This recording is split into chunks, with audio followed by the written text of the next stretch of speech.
Give us one thing that somebody could go and do today. Like they're out in the world of YouTube. They're trying it. They're trying to stay consistent. They're doing their thing. What's one thing that they could do today to level up just a little bit?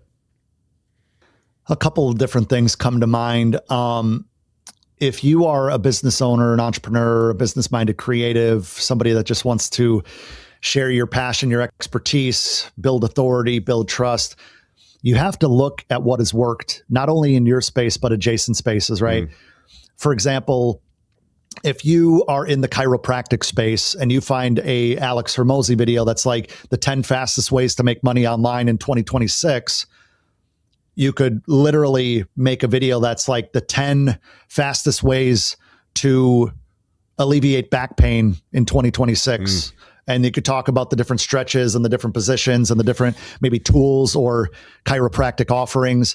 And so it's finding a format that resonates and has done very well as an outlier, meaning it does. And you can use tools like vidIQ, TubeBuddy, viewstats.com, and you could find these outliers and then try to apply it to you, right?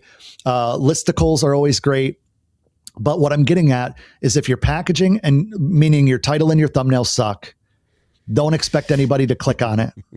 But then when they do, you need to fulfill on that promise. So I go by a ideation process that I kind of modified from a mentor of mine named Patty Galloway. He has 110, 100 ideas, 10, 1 down to 1. I do the 55 one because maybe I'm lazy. 50 ideas, and they could just be iterations of one idea. And then you find 5 that speak to you. You're like, oh, there's something there. These are all kind of crap. There's something there. And then you pick the one that stands out and makes you most excited to shoot. And if you continue to build this idea list, you're going to have an endless amount of ideas going forward. 52 videos a year is nothing when you have a list of 300 or 400 ideas. And the more you do it, the more you study what has worked. And I'm not saying copy, but take influence, take reference from the people that are 20 chapters ahead of you. Then come back to the game or come back to the drawing board and play the game the way the professionals are playing it, not the way that the amateurs are playing it.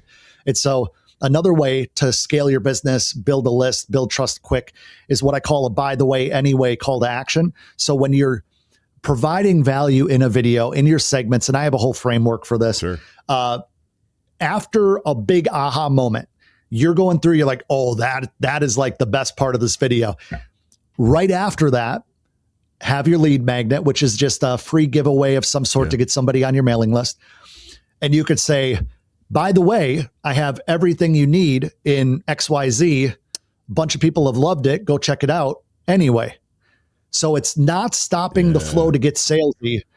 It's no different than, Darren, if you and I are at a barbecue and you're like, man, I got to do a brake job on our truck this weekend, and I got to go get a puller tool and some other stuff. I'm like, no, dude, like, come over to my garage. I have everything you need. You can borrow it as long as you want. Like, come on over.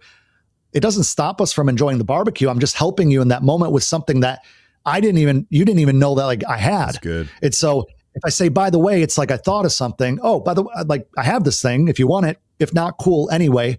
And you get back into the meat and potatoes. It's a very disarming way to provide extreme value in a short amount of time without saying, now, before we continue the video, I have spent the last 3 months meticulously building a tool that'll serve you and your business. It's like, because I mean, you're not. Another thing that I need people to understand is that when you have people watching your channel, the last thing that YouTube wants is for you to take them off the platform. So imagine if, I use this example a lot, but imagine if Darren and I had barbershops. My barbershop's been in town for 15 years, has a great reputation. Every Friday and Saturday night, I have a line out in the parking lot of people that'll wait till 1 a.m. to get a haircut because that's the type of community I've developed. And then Darren, literally across the street, has a barbershop that he might have started, I don't know, a couple of years ago, but it does okay, but it's not as busy as mine. And on a busy Friday, Darren looks out his window and he sees all these people hanging out in my parking lot. And he's like, he's not going to be able to cut all these people. Let me go get, and you come over to my barbershop and you say, hey guys, I have 3 chairs open right now. I'm actually a little bit cheaper. Like, come on over. I invite you. That'll happen one time before the next time you're walking across the street. I send some big burly dude to beat you up. I was going to use a profanity there. That's exactly what YouTube does when every time somebody lands on our videos, we're like, hey, go check out this thing. Like, stop what you're doing and go to my thing. That's why I do a by the way anyway call to action, because they'll open up another tab, but stay in the conversation. We're not trying to get them to leave the party to go to our thing. Yeah. Yeah. And that's how all platforms work, by the way. If you are the guy who has everybody landing on your stuff, guy, girl, whatever, comes in, and then all of a sudden they lose that person to go to your thing, you're not going to be shown to anybody. And that's just how it works. Correct. That's about serving YouTube, coming in with that mindset. Still being able to use it to grow your business, but playing the game, if you will, in the right way. You know, the crazy thing that took me years to understand and blows my mind to this day that people don't understand this? If you provide someone with immense value in a way that's packaged, that's refreshing, that gives them incredible value per minute, and that they're not used to because most people are gatekeeping the dumb little piddly stuff, people will come find your paid stuff. You don't have to tell them about it. They will actively seek it out. It's amazing how that works. Like, dude, I mean, true story, in the last, it's a little bit more than 90 days. It's, let's say, since October 1st. So about 4 months now. I've done 3 $40,000 contracts from people that found my new YouTube channel that I didn't even have a sales page. I didn't even have a funnel. It's just, they messaged me on Instagram. One guy emailed me. One guy found me on WhatsApp. And that's good. A day later, they're wiring me $20,000. And so, like, side note, I work with like high level entrepreneurs for a year. That's why the program is like that. But I'm like in their business. I'm not just sending them to an online course. But that's, I'm finding clientele because I earn their trust so much so that they're like, yo, I don't know, like, I don't see you have an offer for anything. How can I work with you?